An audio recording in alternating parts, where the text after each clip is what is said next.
Hello students, welcome to my channel NP commerce classes. आज हम discuss करने वाले हैं जर्नल के कुछ प्रैक्टिकल क्वेश्चन। ठीक है, तो इस प्रैक्टिकल क्वेश्चन कराने से पहले मैंने इसी जर्नल कॉन्सेप्ट्स पे आपको तीन जो है पार्ट प्रोवाइड कराए हैं इसी चैनल पर, जो कि आप देख सकते हैं मेरे चैनल के प्लेलिस्ट में जाकर के। Part 1, part 2 and part 2।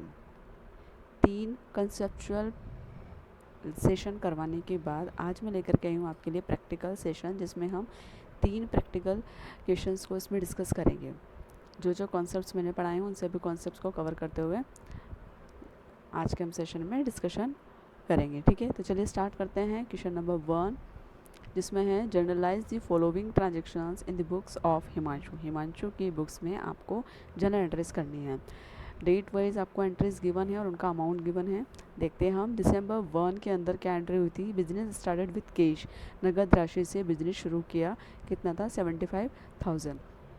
मैंने जनरल एंट्रीज से पहले एक क्लासिफिकेशन ऑफ अकाउंट्स आपको चैप्टर करवाया था, जिसके अंदर मैंने सभी अकाउंट्स को डीपली अच्छे से डिस्क्राइब किया था। तो उसमें मैंने आपको बताया था कि आपको सबसे पहले एंट्री को देख करके दो खाते पहचानने हैं। उस खातों को पहचानने के बाद आपको ये पता करना है डेबिट क्या होगा, क्रेडिट क्या होगा। उन पे तीन नॉमिनल, रियल और पर्सनल अकाउंट के अकॉर्डिंग कौन सा रूल्स फॉलो हो रहा है और उसके अकॉर्डिंग कौन सा गोल्डन रूल्स जाएगा। ये सारी बातें मैं ऑलरेडी डिस्कस कर चुकी हूँ अपने प्रीवियस लेक्चर में। अगर आपने वो नहीं देखा है तो आप जा करके डिस्क्रिप्शन बॉक्स में आपको लिंक गिवन होगा, वहाँ से चेक कर सकते हैं, या मेरे प्लेलिस्ट में भी जा करके देख सकते हैं।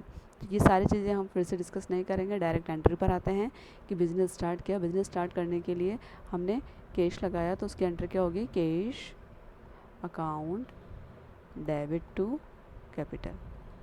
बिजनेस के अंदर कैपिटल लगाइए, मतलब कैश आया है, तो कैश आया तो आने वाली चीज़ को हम क्या करते हैं? डेबिट करते हैं। कितना है? 75,000 से, तो 75,000। ठीक है, नेक्स्ट एंट्री है purchase goods from for cash.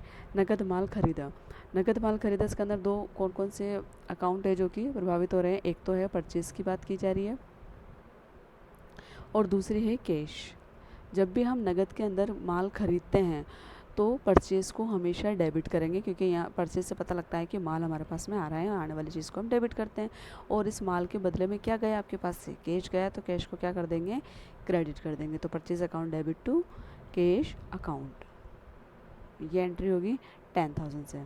Next है सोल्ड गुड्स टू स्वाति। मैंने आपको क्रेडिट और कैश माल बेचा है या खरीदा है उसकी पहचान भी बताई थी, किस तरीके से पहचानना है। जब किसी पर्सन का नाम गिवन हो तो हम ये मान के चलेंगे ट्रांजेक्शन्स उधार में किया गया है। यहाँ पर माल बेचने की बात की जा रही है स्वाति को, इसका मतलब स्वाति नाम दिया हुआ है और नगद शब्द नहीं लिखा हुआ है, तो हम ये मान के चलेंगे कि स्वाति को उधार माल बेचा होगा। जब उधार माल बेचा जाता है तो उस कंडीशन में हम क्या कर देते हैं? कैश की जगह उस पर्सन का नाम आ जाएगा जिसको माल बेचा गया है। स्वाति अकाउंट डेबिट, क्योंकि यहाँ रिसीवर कौन है? स्वाति। रिसीवर को हम क्या करते हैं? डेबिट कर दिया according to personal account. Swati receiver है तो स्वाति को माल मिल रहा है, इसलिए इसको हमने कर दिया डेबिट टू सेल। ठीक है, कितना है? 5,000।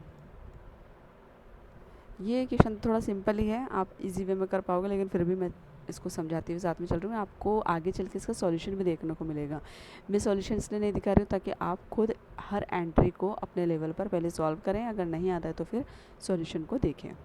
12 दिसंबर को क्या ट्रांजेक्शन हुआ? Purchase furniture. जब भी हम कोई असेट बिजनेस में परचेज़ करते हैं तो उस असेट्स का नाम को डेबिट किया जाता है, नहीं कि परचेज़ को। परचेज़ हमेशा डेबिट होता है, ये बात गलत नहीं है, लेकिन जब फर्नीचर क्या है? असेट है, और जब भी असेट आएगी जो भी असेट का नाम होगा उस असेट को हम क्या कर देंगे? डेबिट कर देंगे। तो इस कंडीशन के अंदर एंट्री क्या होगी? फर्नीचर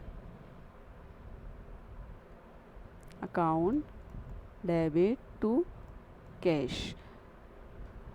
फर्नीचर आपके पास में आ रहा है, बिजनेस के अंदर संपत्ति आ रही है, आने वाली चीज़ को व्हाट कम्स इन उसको हम क्या करते हैं? डेबिट करते हैं। तो इसलिए हमने फर्नीचर को क्या कर दिया? डेबिट कर दिया according to real account category. Real account में क्या आता है हमारा? रियल के अंदर हम सभी एसेट्स को शामिल करते हैं। और ये रूल क्या कहता है कि आने वाली व्यवसाय के अंदर आने वाली संपत्ति को हमें क्या करना है? डेबिट करना है, और व्यवसाय से जाने वाली संपत्ति है जो भी चीज़ है उसको हमें क्रेडिट करना है। तो फर्नीचर आ रहा है इसलिए हमने इसे क्या कर दिया? डेबिट कर दिया। Furniture account debit to cash 32,000 से। सिंपल। नेक्स्ट है cash receive from Swati in full settlement. अभी इससे ऊपर हम स्वाति का ट्रांजेक्शन करके आए थे, ये रहा दिसंबर 9 को। इसमें क्या था कि स्वाति को हमने माल बेचा था, उधार पे माल बेचा था। जाहिर सी बात है कि जब आपने माल उधार बेचा था तो एक टाइम बाद आपको माल का पैसा मिलेगा। तो वो पैसा कितना मिला है, क्या मिला है, वो यहाँ फुल सेटलमेंट लिखा है कि 4000 मिले। अब आपको जब भी इस तरह की कोई सेटलमेंट की एंट्री आती है तो सेटलमेंट के एंट्री को लिखने से पहले ये पता लगाना है कि इससे पहले जो ट्रांजेक्शन हुआ था उसमें अमाउंट कितना था, सेटलमेंट के अंदर अमाउंट कितना गिवन है, जो भी कम ज़्यादा है उसको हम डिस्काउंट मान करके ट्रीट करेंगे। यहाँ पर आपका लिखा है कि स्वाति को हमने 5000 रुपये का माल बेचा था, लेकिन फुल सेटलमेंट में आपको मिले कितने, 4000 मिले हैं। तो जो 1000 आपको यहाँ शो नहीं कर रहा है वो हम क्या मानेंगे, डिस्काउंट मानेंगे। तो यहाँ पर आपको नगद राशि प्राप्त हुई है, तो नगद राशि प्राप्त होने पर हम क्या करते हैं, कैश अकाउंट डेबिट, और जब हमें नगद मिलता है तो वो हम डिस्काउंट देते हैं तब जा कर के मिलता है। तो जब आपने डिस्काउंट दिया तो वो डिस्काउंट अलाउड माना जाएगा, और डिस्काउंट अलाउड एक तरीके से खर्चा है अकॉर्डिंग टू नॉमिनल अकाउंट। तो उसको हम क्या करेंगे, इसमें डेबिट कर देंगे, discount allowed debit to cash, cash नहीं स्वाति, कैश तो अपन ऊपर कर चुके हैं ना, स्वाति से मिला है हमें पैसा, तो कैश तो हमारे पास आया था इसलिए हमने उसको डेबिट कर दिया। रहा रियल अकाउंट कैटेगरी के according, cash account debit, discount allowed debit to Swati. कितना है 4000, तो हमको मिला कैश, 1000 हमने दिया डिस्काउंट, टोटल हो गया हमारा 5000। ठीक है। नेक्स्ट है रेंट पेड, आपने रेंट पेड किया यानी कि चुकाया है, तो रेंट क्या है, एक तरीके से एक्सपेंसेस है, और सभी एक्सपेंसेस और लॉसेस को हम क्या करते हैं, डेबिट करते हैं अकॉर्डिंग टू नॉमिनल रूल। आपको हर ट्रांजेक्शन के अंदर रूल्स को याद करना है कि वो कौन से अकाउंट पर कौन सा रूल फॉलो हो रहा है, उसके बाद एंट्री करनी है। क्या होगा, इस तरीके से प्रीवियस चैप्टर का भी रिविजन होता रहेगा और एंट्री भी आसानी से हो जाएगी, और धीरे धीरे आप एंट्री में आगे कोई भी एरर नहीं होगी। तो रेक्टिफिकेशन जब एरर चैप्टर जब हम पढ़ेंगे तो उस टाइम पर ये आपको बहुत हेल्प करेगा। तो पेड रेंट के अंदर क्या होता है, एक्सपेंसेस को हम क्या कर देंगे, डेबिट, तो rent account debit to cash, cash गया, जाने वाली चीज़ को हम क्या करते हैं, क्रेडिट करते हैं। और क्या खर्चा था, इसलिए खर्चे को हमने क्या कर दिया, डेबिट, सारे खर्चे डेबिट होते हैं। तो कितना था 1000 से, तो 1000 से डेबिट हो जाएगा। इसी तरीके से हम सैलरी को भी कर देंगे कि salary account debit to cash. ठीक है, 1500 से। और देखते हैं इसमें और है क्या, नहीं है, यानी कि 30 दिसंबर तक ये ट्रांजेक्शन किए गए हैं और इसी की आपको जर्नल एंट्रीज बनानी थी। तो आपको सॉल्यूशन में सबसे पहले क्या लिखना होगा, इन दी बुक्स ऑफ हिमांशु, जिसकी बुक्स में आप एंट्रीज कर रहे हो उसका नाम आ जाएगा। किसकी बुक्स बना रहे हैं, हिमांशु के बना रहे हैं, तो इन दी बुक्स ऑफ हिमांशु लिख दिया, या जर्नल हेडिंग डाल दिया। और ये पूरा फॉर्मेट भी मैंने समझाया था आपको कि क्या क्या आएगा किस कॉलम के अंदर। सबसे 5 कॉलम होते हैं, जिसके अंदर पहला होता है date, particular, L F, debit amount and credit amount. 2019 के अंदर सारे ट्रांजेक्शन हुए हैं, डेट वाइज 1 बाय 1 हम लिखते जाएंगे। सबसे पहले हमने ऊपर सारे ट्रांजेक्शन में आपको बता चुके हैं ऊपर, अभी आपको सिर्फ यहाँ पर देखना है, जो मैंने ऊपर डिस्कस किया था वही यहाँ सारी चीज़ें लिख रही है। दिसंबर 9 तक आ गए, लास्ट था दिसंबर 30 तक, अभी भी अपने सैलरी की एंट्री करी थी तो वही आ गया। लास्ट के अंदर हमें टोटल लगाना है, पूरा डेबिट साइड का टोटल आप इस साइड लिखोगे और सारे क्रेडिट का टोटल आप इस साइड लिखोगे। ये टोटल अमाउंट हमेशा इक्वल होना चाहिए। अगर इस अमाउंट में कहीं कोई डिफरेंस रह जाता है, इसका मतलब आप एंट्री में कहीं ना कहीं गलती करके आए ऊपर। तो ये दोनों का टोटल क्या हो गया, इक्वल हो गया। तो ये हमारा क्वेश्चन जो है राइट। चलिए नेक्स्ट प्रैक्टिकल क्वेश्चन पे चलते हैं हम। इसमें है enter the following transactions of Mudit. इस बार हम किसके बुक्स में मेंटेन करेंगे, मुदित की। इसके अंदर 2020 में ट्रांजेक्शन किए गए हैं, जनवरी 1 को ट्रांजेक्शन किया गया है। Business started with cash ₹1,75,000 and building ₹1 lakh, यानी कि मुदित ने जो है बिजनेस स्टार्ट किया और बिजनेस स्टार्ट करने के समय उसने 1,75,000 रुपये तक कैश लगाए थे और 1 लाख रुपये की बिल्डिंग लगाई थी, यानी कि टोटल 2,75,000 रुपये से उसने कैपिटल लगा करके बिजनेस स्टार्ट किया। देखो जब सिर्फ कैश लगाया जाता है तो हम cash account debit to capital कर देते हैं, लेकिन इसने कैश के साथ साथ क्या लगाया है, बिल्डिंग, यानी कोई एसेट्स भी लगाई हो तो उस एसेट्स को भी हम क्या कर देंगे, डेबिट कर देंगे। Building account debit to capital. ठीक है, 1,75,000 ये आ जाएगा और 1 लाख ये आ जाएगा, दोनों को मिला के 275,000 हम कैपिटल अकाउंट में लिख देंगे। नेक्स्ट है गुड्स परचेज फॉर कैश है, तो सिंपल है कि आपने माल नगद के अंदर परचेज किया तो इसकी एंट्री अपन कर देंगे, purchase account debit to cash account 75,000 से हो जाएगी। नेक्स्ट है sold goods to Ramesh. Ramesh को आपने माल बेचा। अब यहाँ ये नहीं लिखा है कि नगद बेचा या उधार बेचा। मैंने आपको पहचान बताई थी कि जब नगद शब्द नहीं लिखा हुआ हो, जब नगद शब्द नहीं लिखा हुआ हो तो हम उसको क्या मानेंगे कि उधार पर ट्रांजैक्शन हुआ है, और जब नगद भी लिखा हो और पर्टिकुलर पर्सन का नेम भी लिखा हो तब हम उस कंडीशन में उसको नगद मानते हैं। यहाँ नगद नहीं लिखा है इसलिए हम मानेंगे कि 30,000 रुपये का जो माल है वो उधार बेचा था। तो जब भी माल उधार बेचा जाता है तो उस पर्सन के नाम को कर देते हैं हम रमेश डेबिट टू सेल। कितना? 30,000 से। अब आप कहोगे कि मैंने रमेश के आगे अकाउंट वर्ड क्यों नहीं लगाया। तो जब मैंने आपको ये जर्नल का फर्स्ट सेशन जब करवाया था तब उसमें जर्नल एंट्रीज करते समय कौन कौन सी बातों का ध्यान रखना चाहिए ये भी बताया था। तो अब मैंने उसमें बताया था आपको कि जब भी आप किसी पर्सन का नाम लिखते हो तो उसके आगे आपको अकाउंट वर्ड लगाना ज़रूरी नहीं होता है। इसको सिंपली हम सीधा सीधा नाम लिख देते हैं, रमेश डेबिट टू सेल 30,000। ठीक है। नेक्स्ट है पेड वेजेस। आपने मजदूरी का भुगतान किया, तो जब भी कोई खर्चा होता है तो खर्चे को हम क्या कर देते हैं? डेबिट करते हैं। तो wages account debit to cash. कोई भी एक्सपेंसेस है, कोई भी लॉसेस है, हमेशा उसको डेबिट किया जाएगा। तो वेजेस है तो वेजेस को डेबिट कर दिया, और नगद के अंदर भुगतान किया इसलिए कैश आ गया 500 से। ठीक है। नेक्स्ट है पेड फॉर ट्रेड एक्सपेंसेस। अब यहाँ पर जिस तरीके से वेजेस की एंट्री करी थी वैसे बस वेजेस के जगह क्या आ जाएगा? ट्रेड एक्सपेंसेस आ जाएगा। खर्चे सारे डेबिट होते हैं इसलिए इसको भी हम क्या कर देंगे? Debit. Trade expenses account debit to cash account 700 से। ठीक है। नेक्स्ट है cash received from Ramesh and discount allowed. इससे पहले हमने रमेश की एंट्री की थी, ये रही। रमेश का हमने माल बेचा था 30,000 का। यहाँ बात हो रही है अब सेटलमेंट की बात आ गई है। सेटलमेंट वर्ड नहीं लिखा है तो भी हम देख लेते हैं कि रमेश की एंट्री। तो एक बार आप पहले नज़र मारोगे कि रमेश से रिलेटेड प्रीवियस जो ट्रांजेक्शन था वो क्या था।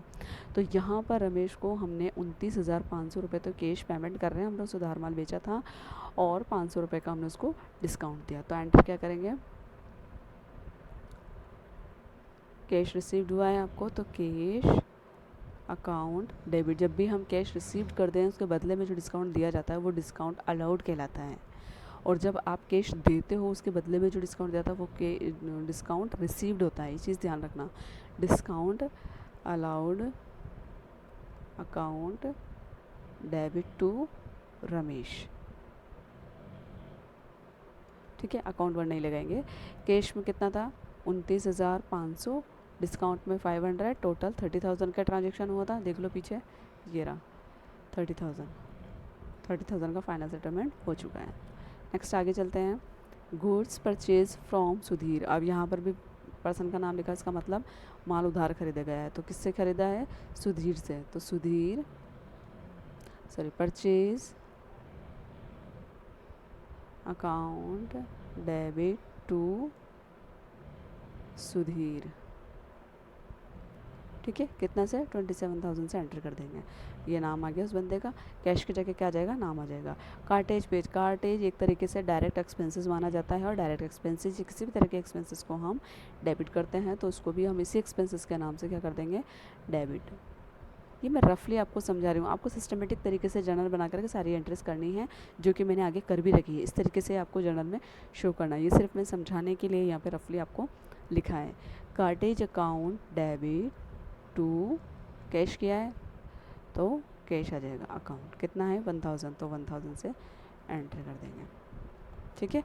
नेक्स्ट है Drew cash for personal use. व्यक्तिगत प्रयोग के लिए रोकड़ निकाली। पर्सनल यूज़ के लिए जब भी आप कोई पैसा निकालते हैं या माल निकालते हैं तो वो हमारे लिए क्या बन जाता है?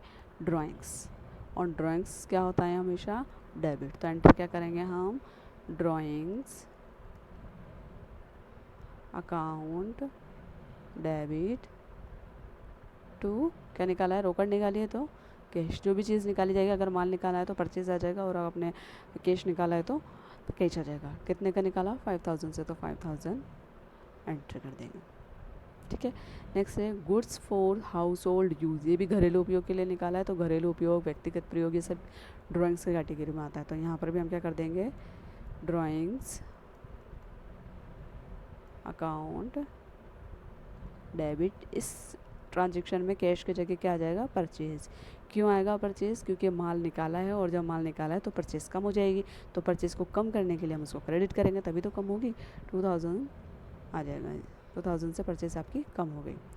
नेक्स्ट है और लास्ट है कि cash paid to Sudhir and discount received. आपने इस बार देखो डिस्काउंट रिसीव्ड आया, से पहले हमने डिस्काउंट अलाउड की एंट्री की थी 2। तो डिस्काउंट रिसीव्ड कब आता है? जब आप पैसा चुकाते हो, और जब आपको पैसा मिलता है तब क्या आता है? डिस्काउंट अलाउड आता है। ये चीज़ ध्यान रखना है, इसमें कन्फ्यूज़न बहुत ज़्यादा रहता है स्टूडेंट्स को। तो जब आप पैसा चुका रहे हो, किसको चुका रहे हो? सुधीर को। तो सुधीर कौन है यहाँ पर? रिसीवर है। रिसीवर हमेशा क्या होता है? डेबिट होता है अकॉर्डिंग टू पर्सनल। तो सुधीर पर्सनल अकाउंट कैटेगरी, ठीक है। तो Sudhir account debit to cash, cash आपके पास से जा रहा है इसलिए हमने उसे क्या कर दिया? क्रेडिट कर दिया। और जब डिस्काउंट रिसीव्ड हो रहा है, डिस्काउंट रिसीव्ड हो रहा है, इसका मतलब आपके लिए एक तरीके से इनकम हो गई, और इनकम को हम क्या करते हैं? क्रेडिट करते हैं। तो इसे भी क्या कर देंगे हम? डिस्काउंट रिसीव्ड को क्रेडिट कर देंगे। कितना? 26,700 तो इधर आ जाएगा, 300 इधर आ जाएगा, टोटल कितना हो जाएगा? 0007 27,000। सुधीर, अच्छा सुधीर का तो हाँ पहले भी तो ट्रांजेक्शन किया था, देखो ये रहा सुधीर से कितना था? 27,000 का। 27,000 का आपने माल खरीदा था, और 27,000 का फाइनल सेटलमेंट हो चुका है। मतलब अब सुधीर में कुछ भी बाकी ड्यू अमाउंट नहीं है। ये क्वेश्चन हो गया, ये इसकी जर्नल हो गई। इस तरीके से आपको अच्छे से करनी है। और ये चीज़ मेन, जिसको जो हम नरेशन कहते हैं, ये जो हमने लिखा है ना स्टार्टिंग के अंदर, ये भी लिखना ज़रूरी होता है। और हर ट्रांजेक्शन के बाद में, नरेशन लिखने के बाद में आपको ये लाइन ड्रॉ करना भी ज़रूरी है नेक्स्ट ट्रांजेक्शन या जर्नल एंट्री करने से पहले। जैसे ये एंट्री यहाँ ख़त्म हो गई तो हमने ये लाइन खींच दी, फिर ये एंट्री कर ली, नरेशन लिखा, फिर लाइन खींची, फिर एंट्री लिखी, नरेशन लिखा, लाइन खींची। इस तरीके से आपको पूरी, जब तक आपकी एंट्री कंप्लीट नहीं रहती, फॉलो करना है, ठीक है। तो ये सारे ट्रांजेक्शन्स हो गए हमारे। अब हम इसका फाइनल टोटल निकाल देते हैं। ये ड्राइंग्स आ गया, ठीक है, यहाँ तक हो गया। ये सारे मैंने ऊपर बता दिया आपको, ये टोटल निकाल दिया, 4,83,200 रुपीज़, ठीक है। दोनों हमेशा इक्वल आना चाहिए, ये चीज़ मैं ऊपर बता चुकी हूँ। अब एक लास्ट प्रैक्टिकल क्वेश्चन बचा है हमारा, उसको भी देख लेते हैं। वो स्टार्ट होता है यहाँ से, देखो। Hema started business with cash. अब तक आपको ये 3 एंट्रियाँ 3 सवालों में बार बार ये एंट्री रिपीट हुई है, तो अभी समझ में आ गई होगी कि जब बिजनेस स्टार्ट करते हैं तो उसकी एंट्री क्या होती है। इसने कैश से स्टार्ट किया है तो कैश कर देंगे, cash account debit to capital, ठीक है। कितना? 1 लाख, ठीक है। भारतीय स्टेट बैंक में खाता खोला। अब यहाँ से बैंक के ट्रांजेक्शन स्टार्ट हो गए हैं इससे। तो देखो बैंक में खाता खोला, तो जब हम बैंक में खाता खोलते हैं तो उसमें अमाउंट जमा कराते हैं। अमाउंट जमा कराते हैं तो होता तो हमारे अकाउंट में ही है, जमा होता है, लेकिन जाता पहला कैश किसके पास में? बैंक के पास जाता है। तो बैंक इस कंडीशन में क्या हो गया? रिसीवर। तो रिसीवर को हम क्या करते हैं? डेबिट करते हैं। तो bank account debit to cash, cash के रूप में तो आपने बैंक में पैसा जमा कराया ना 30,000। नेक्स्ट है परचेज गुड्स फ्रॉम आशु। आशु से आपने माल खरीदा है, उसका मतलब उधार खरीदा है। तो परचेज, माल उधार खरीदो या नगद खरीदो, परचेज हमेशा डेबिट होता है। अगर नगद खरीदेंगे तो कैश हो जाएगा, और उधार खरीदेंगे तो जिस पर्सन से खरीदा है उसका नाम क्रेडिट हो जाएगा। आशु से खरीदा है 20,000 से। Sold goods to Rahul for cash. आपने राहुल को नगद माल बेचा है, तो नगद माल बेचने की एंट्री होती है, कैश हमारे पास आ रहा है तो इसको हम क्या कर देंगे? आने वाली चीज़ को करो डेबिट टू सेल। कितने का? 15,000 का। सिंपल। आगे चलो। तारा से नगद माल खरीदा। अब देखो यहाँ नगद भी लिखा है और तारा का नाम भी लिखा है। मैंने बताया था आपको कि केवल पर्सन का नाम लिखा हो तो हम उसे उधार मानेंगे, अगर नगद लिखा हो तो नगद मानेंगे, और जब दोनों लिखा हो तो उस कंडीशन में हम क्या करेंगे कि नगद को ही ट्रांजेक्शन, नगद ही मानेंगे, मतलब कैश ट्रांजेक्शन ही मान करके एंट्री करेंगे। तो आपने क्या किया? खरीदा है, तो क्या एंट्री होगी? Purchase account debit to cash account 40,000, ठीक है। Sold goods to Suman. Suman को माल बेचा, तो इस कंडीशन में एंट्री क्या करेंगे? सुमन को माल बेचा, मतलब उधार माल की एंट्री हो रही है। तो सुमन अकाउंट डेबिट, क्योंकि सुमन या रिसीवर है, उसको माल मिल रहा है इसलिए इसको डेबिट कर देंगे according to personal account to sale. कितना? 20,000। नेक्स्ट है receive cheque from Suman and discount allowed. आपको चेक मिला। जब भी चेक की बात आती है तो उस चेक वर्ड की जगह हम बैंक वर्ड यूज़ में लेते हैं, ठीक है। रिसीव चेक, आपको चेक मिला है तो, और डिस्काउंट आपने दिया है तो क्या कर देंगे। जब हमको कैश मिलता था तो हम क्या करते थे, कैश अकाउंट डेबिट करते थे। अब यहाँ कैश की जगह क्या आया, चेक आया, तो चेक को डेबिट कर देंगे। तो बैंक अकाउंट डेबिट, और उसके बदले में आपने क्या दिया है, डिस्काउंट दिया है। तो डिस्काउंट अलाउड है। डिस्काउंट अलाउड एक तरीके से एक्सपेंसेस है जिसे हम क्या करते हैं, डेबिट करते हैं। तो discount allowed account debit to, किसकी बात की जा रही है, सुमन से मिला है। तो सुमन कितना मिला, 19,500 तो आपको चेक से मिला, और डिस्काउंट आपने दिया 500 का, तो टोटल 20,000 सुमन के अकाउंट से क्रेडिट हो जाएंगे।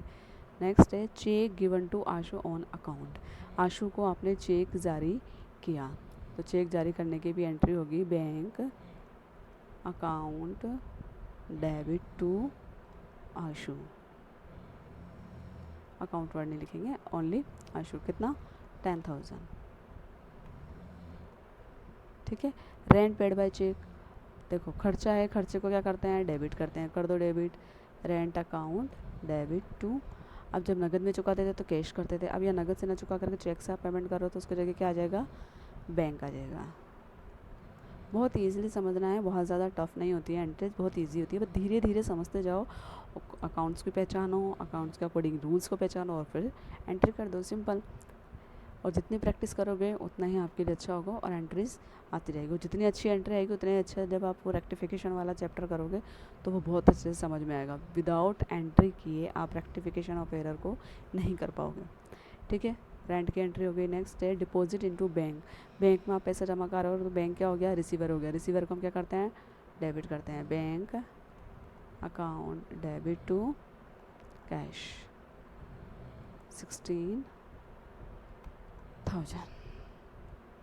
Machine purchase from Pragya. Pragya से आपने मशीन को परचेज़ किया है तो परचेज़ नहीं आएगा, देखो मशीन, क्योंकि यहाँ पर किसकी बात की जा रही है, मशीन की। असेट हो गई, तो यही गलती स्टूडेंट्स कर देते हैं जो मैं भी अभी करने जा रही थी। मशीन है तो मशीन का नाम आएगा परचेज़ की जगह, क्योंकि ये क्या है, असेट्स हमारे लिए। अगर मशीन की जगह कोई और चीज़ हम खरीदते हैं तो फिर हम परचेज़ करते हैं। मशीन अकाउंट डेबिट टू, उधार खरीदा है आपने किससे, प्रज्ञा से, तो प्रज्ञा का नाम आ जाएगा। अकाउंट प्रज्ञा 10,000, ठीक है। ट्रेड एक्सपेंसेस, एक्सपेंसेस को डेबिट करते हैं तो trade expenses account debit to cash 2,000। Cheque issue to Pragya. अब चेक से, ये देखो मशीन खरीदी थी हमने उधार 10,000 की, तो इसी 10,000 का पेमेंट हम कर रहे हैं चेक से। तो चेक से पेमेंट करने के अंदर क्या एंट्री हो जाएगी, जिसको मिल रहा है वो रिसीवर होगा। किसको मिल रहा है, प्रज्ञा को, तो Pragya account debit to bank. Bank giver हो गया क्योंकि बैंक दे रहा है ना प्रज्ञा को, इसलिए कितना, 10,000। और लास्ट में है टेलीफोन वे के लिए चेक दिया। किसी भी एक्सपेंसेस को जब भी पे करेंगे तो हमेशा उस एक्सपेंसेस के नाम लिख करके उसको डेबिट कर देंगे। एक्सपेंसेस एंड लॉसेस हमेशा डेबिट होते हैं according to nominal category. To cash करते हैं तो कैश लिख देते हैं, यहाँ इसने चेक से किया है पेमेंट तो बैंक आ जाएगा। और लास्ट में है सैलरी। इसमें कुछ नहीं कहा है कि चेक से पेमेंट किया तो हम मानेंगे कि नगद में सैलरी चुकाई होगी, तो उसकी एंट्री होगी salary account debit to cash account 4,500 rupees, ठीक है। सारी एंट्रीज मैंने 1 बाय 1 करके आपको समझा दी है। अब आपको सिंपली जब भी दोबारा से इन क्वेश्चंस को सॉल्व करो तो पहले खुद करना, जब प्रॉब्लम आए तो इस सॉल्यूशन को नीचे देख सकते हो, और इसी तरीके से सिस्टमेटिक तरीके से नरेशन के साथ में पूरा क्वेश्चन करना है। ये देखो पूरा मैंने करवा रखा है।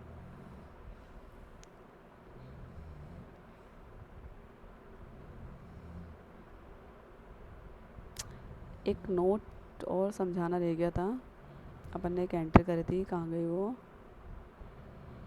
ये रही। 16 दिसंबर को क्या था वो, कि सुमन को हमने चेक से पेमेंट किया, check received and discount allowed. हाँ, सुमन से हमको चेक रिसीव्ड हुआ था और हमने उसको डिस्काउंट दिया था, तो हम ये मान के चलेंगे, इसमें ये नहीं लिख रहा था कि वो चेक कब जमा कराया। तो जब ऐसा कुछ भी मेंशन ना हो तो हम ये मान के चलेंगे कि हमने सेम डे ही जमा करा दिया था, तो सेम डे जमा कराने पर हमने बैंक को डेबिट किया है। अगर सेम डे ना करा के किसी अदर डे कराते हैं तो फिर ये एंट्री नहीं होती है। यही नोट 1 से लिखा है और मैंने इसको नीचे मेंशन भी किया है, देखो।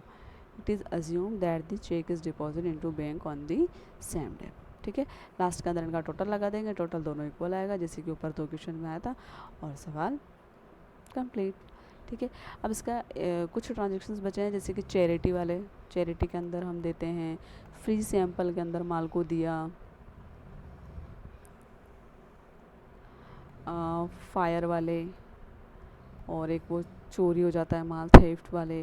तो इस तरीके से कुछ एक एग्जांपल्स कॉन्सेप्ट्स और बची, छोटी छोटी सी हैं, और ज़्यादा बड़ी नहीं है। इन पर एक और प्रैक्टिकल क्वेश्चन लेकर के आऊँगी, एक नहीं 2 करवा देंगे। नेक्स्ट एक और सेशन लेके आएंगे हम, जिसके अंदर हम बचे कुछ जितने भी हैं वो करवा देंगे, और इसके बाद मेरी तरफ से ये जर्नल का कंप्लीट चैप्टर हो जाएगा, जिसमें मैंने सारे कंसेप्ट्स को डीपली अच्छे से 3 सेशन में कवर कराया है। 3 सेशन में एक इसका प्रैक्टिकल सेशन हो गया, एक और हम प्रैक्टिकल सेशन ले आएंगे, तो 2 सेशन ये और 3, टोटल 5 सेशन के अंदर पूरी जर्नल का थ्योरी प्लस प्रैक्टिकल सब कुछ मैंने कंप्लीट करा दिया है। नेक्स्ट जो भी टॉपिक होगा उसको हम नेक्स्ट वीडियो में डिस्कस करेंगे। Thank you.